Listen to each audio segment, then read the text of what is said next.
ഇന്ന് തന്നെ ഡൗൺലോഡ് ചെയ്യൂ. കാണൂ നിങ്ങളുടെ ഫേവറേറ്റ് ഷോസ്. അവളുടെ അച്ഛൻ കിടന്ന ആശുപത്രിയിൽ വെച്ച് അവര് രണ്ടുപേരും കൂടി അവളെ തല്ലിച്ചതച്ചു സാറേ. ഐസിയുവിന്റെ മുമ്പിൽ വെച്ചാ അത് ചെയ്തത്. ആശുപത്രിയിൽ CCTV ഒക്കെ ഉണ്ടല്ലോ, സാർ ഒന്ന് നോക്കണം.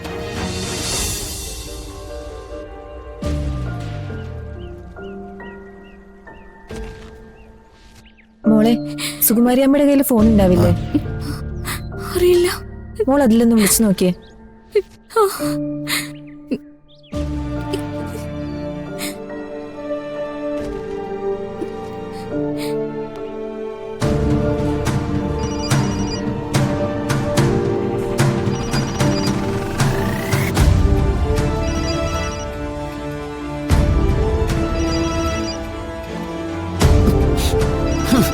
മോശം.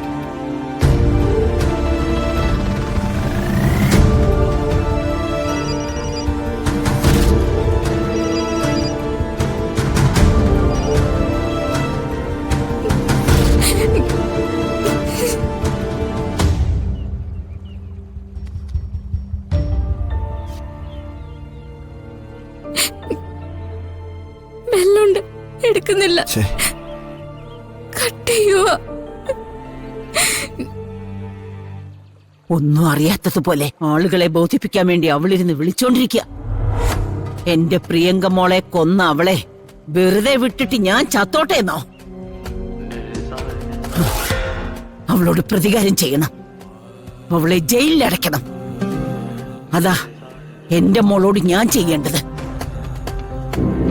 അവള് ജയിലിലായി കഴിഞ്ഞ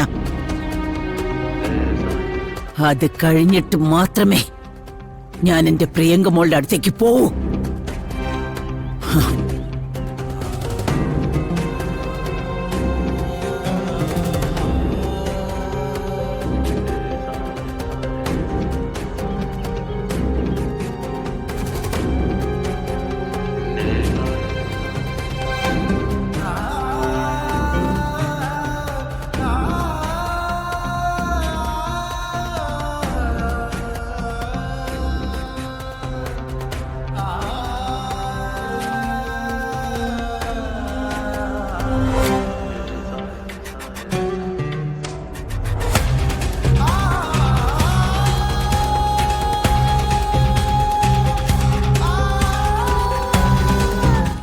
ദേവേട്ട, എന്ത് ദേവേട്ട? ദേവേട്ട, ദേവേട്ട എന്തായി കാണിക്കുന്നേ? ദേവേട്ട, എനിക്ക് പോണം. ഡോക്ടറോട് ചോദിക്കാതെ പോകാൻ പറ്റില്ല. എന്താ സിസ്റ്റർ, ഞാൻ പറഞ്ഞിട്ട് കേൾക്കുന്നില്ല. നിങ്ങൾ എന്തായി കാണിച്ചേ? വീട്ടിൽ എന്തിനാ ഊരി കളഞ്ഞേ? ഞാൻ പോടും സിസ്റ്ററെ. എന്നോട് തടഞ്ഞു നിർത്താൻ ആർക്കും പറ്റില്ല. What happened? സർ, നീഡിലൊക്കെ ഊരി എറിഞ്ഞ് പോവാൻ ശ്രമിക്കുകയാണ്. തിരുമേനി എന്ത് പറ്റി? ഇല്ല സർ, എന്റെ ജീവൻ നിലനിർത്താൻ വേണ്ടി ഞാനിവിടെ കിടക്കുന്നതിൽ അർത്ഥമൊന്നുമില്ല. എന്റെ മോള് മരിച്ചു. നേരായ ഒരു സംസ്കാരം അവൾക്ക് കിട്ടിയിട്ടില്ല. അവൾക്ക് വേണ്ടി കർമ്മങ്ങൾ ബാക്കി കിടക്കുക. എന്റെ മോൾക്ക് പരലോകത്തെങ്കിലും മോക്ഷം ലഭിക്കട്ടെ. അതിനുള്ള കർമ്മങ്ങൾ ചെയ്യേണ്ടത് ഒരു അച്ഛന്റെ ബാധ്യതയല്ലേ? എല്ലാം നമുക്ക് ശരിയാക്കാം. അങ്ങയുടെ കണ്ടീഷൻ ഒന്ന് റെഡിയായിക്കോട്ടെ. അവളുടെ കർമ്മങ്ങൾ പൂർത്തിയാവുന്നവരെ എനിക്കൊന്നും സംഭവിക്കില്ല സർ. അങ്ങ് എന്നെ തടയരുത്. ഞാൻ പറയുന്നൊന്ന് കേൾക്ക്. എനിക്കൊന്നും കേൾക്കണ്ട. മാറി നിൽക്കാനല്ലേ പറഞ്ഞത്? കർമ്മങ്ങളും മോക്ഷമാർഗങ്ങളും അറിയുന്നവനാ ഞാൻ. ഞാനത് ചെയ്തില്ലെങ്കിൽ ദൈവം എന്നോട് പൊറുക്കില്ല സർ, ഒരിക്കലും പൊറുക്കില്ല. എനിക്ക് പോയേ പറ്റൂ.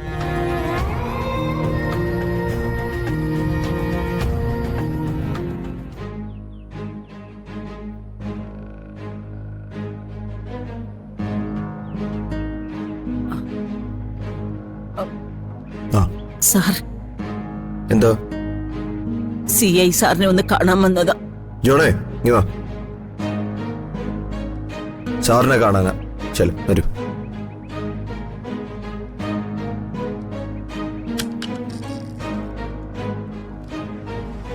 ചെന്നോളൂ.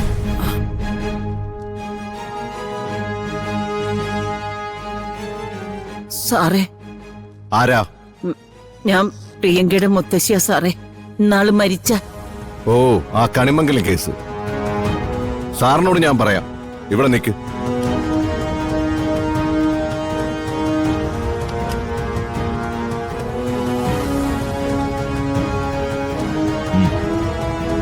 ആ കണിമംഗലം കേസിൽ മരിച്ചുപോയ പെൺകുട്ടിയുടെ മുത്തശ്ശി വന്നിട്ടുണ്ട്.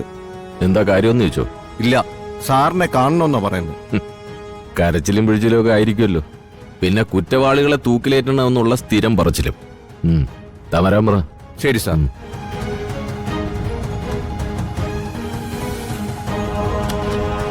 കയറി ചെന്നോളൂ.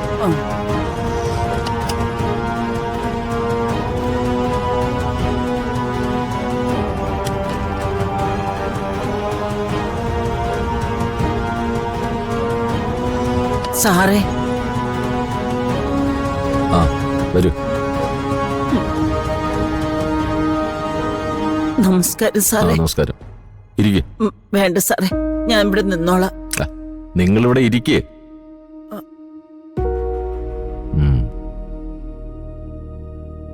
എന്താ കാര്യം? പ്രിയങ്കമോളുടെ കേസ് അന്വേഷിക്കുന്നത് സാറാണെന്ന് അറിഞ്ഞു.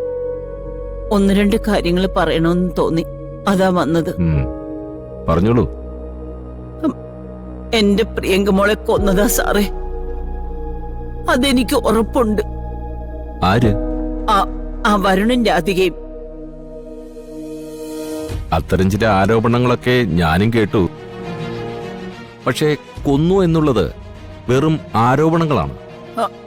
അല്ല സാറേ, അവളെ അവൻ കൊല്ലുമെന്ന് പറഞ്ഞിരുന്നു. സാറിന് വേണമെങ്കിൽ ഞാൻ തെളിവ് തരാം. അവളുടെ അച്ഛൻ കിടന്ന ആശുപത്രിയിൽ വെച്ച് അവര് രണ്ടുപേരും കൂടി അവളെ തല്ലിച്ചതച്ചു സാറേ. ഐസിയുവിന്റെ മുമ്പിൽ വെച്ചാ അത് ചെയ്തത്.